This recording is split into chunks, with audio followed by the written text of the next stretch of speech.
গত বছরের ৫ অগাস্ট আওয়ামী লীগ সরকার পতনের পর থেকেই পলাতক প্রধানমন্ত্রী শেখ হাসিনার বিচারের দাবিতে সোচ্চার গণ অভ্যুত্থানে অংশগ্রহণকারী ছাত্র জনতা। গণহত্যা সহ নানা অপরাধে একের পর এক মামলা হলেও ভারতে পালিয়ে থাকায় তাকে বিচারের মুখোমুখি করা যাচ্ছে না। তবে আসল হাসিনা ধরাছোঁয়ার বাইরে থাকলেও কারাগারে গেলেন সিনেমার হাসিনা।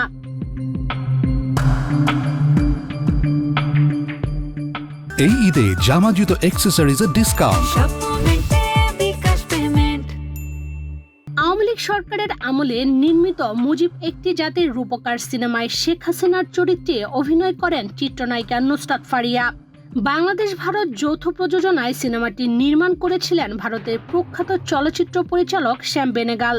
মুজিব সিনেমায় শেখ হাসিনার চরিত্রে অভিনয়ের সুযোগ পাওয়ার পর নিজেকে দেশের সবচেয়ে সৌভাগ্যবান মানুষ দাবি করেছিলেন জনপ্রিয় এই অভিনেত্রী। স্বয়ং তিনি বসে আছেন, তার কি ফিল হচ্ছিল এটা আসলে আমরা কখনোই বলতেও পারবো না, ওইটা এক্সপ্রেসও করতে পারবো না। বাট হ্যাঁ, আমি মনে করি I am one of those very very lucky person যে আমার নসিবে জুটেছে যে আমি এত বড় একটা প্রজেক্টের মধ্যে আমাদের মাননীয় প্রধানমন্ত্রী শেখ হাসিনার ইয়াং এইজের ক্যারেক্টারটা প্লে করতে পেরেছি। এবং আজকে যখন তিনি আমাদের সাথে সাক্ষাৎ করছিলেন, তাকে আমি বের হওয়ার সময় একটা কথা জিজ্ঞেস করেছি যে আমি কি করতে পেরেছি, তখন তিনি আমাকে জাস্ট দেখে চোখে পানি চলে এসছে এবং বলেছে যে তুমি একদম আমি যেমনটি ছিলে ঠিক তেমনটি করেছো। So it's a big big achievement for me. I am right now really emotional and এই তো ফিলিং ভেরি ব্লেসড, আলহামদুলিল্লাহ। শেখ হাসিনার পতনের ৯ মাস পর গ্রেফতার হলেন সেই নুসরাত ফারিয়া। বৈষম্য বিরোধী আন্দোলনের সময় একটি হত্যা চেষ্টার ঘটনায় ভাটারা থানায় দায়ের হওয়া মামলায় ২০৩ নম্বর আসামি হিসেবে ফারিয়ার বিরুদ্ধে গ্রেফতারি পরোয়ানা ছিল।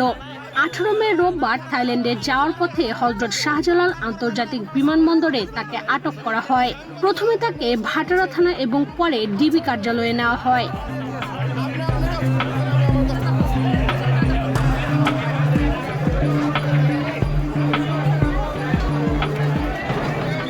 ১৯ মে সোমবার সকালে তাকে ঢাকার চিফ মেট্রোপলিটন ম্যাজিস্ট্রেট আদালতে হাজির করে পুলিশ। আদালতে মামলার তদন্ত কর্মকর্তা ফারিয়াকে কারাগারে পাঠানোর আবেদন জানান। অন্যদিকে তার আইনজীবীরা জামিনের আবেদন করেন। উভয় পক্ষের বক্তব্য শোনার পর আদালত জামিন না দিয়ে ফারিয়াকে কারাগারে পাঠানোর নির্দেশ দেন। আগামী ২২ মে নুসরাত ফারিয়ার জামিনের আবেদনের শুনানি হবে। রূপালী পর্দার একজন নায়িকা নুসরাত ফারিয়া, তাকে একটি হত্যা প্রচেষ্টা মামলায়, পাটনা থানার একটি হত্যা প্রচেষ্টা মামলায় তাকে সে এজাহার নামী আসামি, তাকে তদন্তকারী কর্মকর্তা আজকে আদালতে উপস্থাপন করেন। আপনারা জানেন যে সে থাইল্যান্ডে পালিয়ে যাওয়ার সময় শাহজালাল আন্তর্জাতিক বিমানবন্দরে তাকে আটক করা হয়। সেখান থেকে এই পাটনা থানা নেওয়া হয়, সেখান থেকে আদালত তাকে নিয়ে আসা হয়। তার বিরুদ্ধে অভিযোগ হলো যে সে ফ্যাসিস্টের একজন অন্যতম সহযোগী।